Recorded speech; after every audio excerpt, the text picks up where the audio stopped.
bir vafa yar bilen yarın bir yanına varsam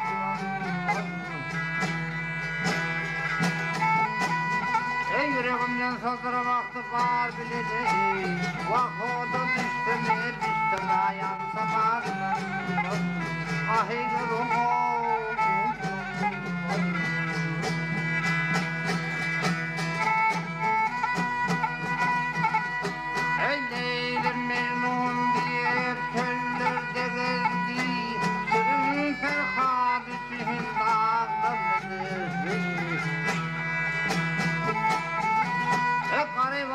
Yedi yılda koştum, vakılarım hep nasip olsun, ahilerim olsun.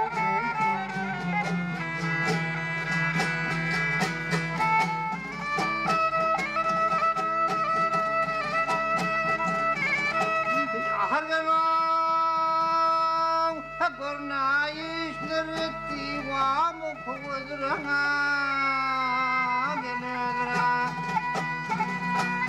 hayata hande koydu yarın emrana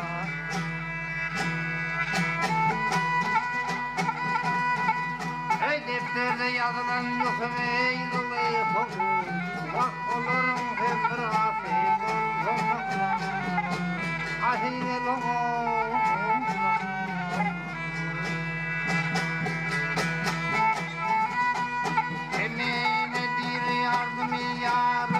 getirdim, gönlümdeki sırmıhı dile getirdim.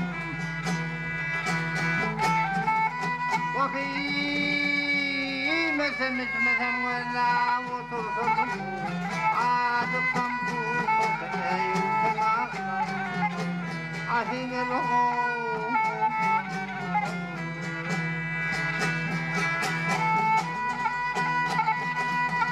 Bakacıksam tutsam versem ağlam,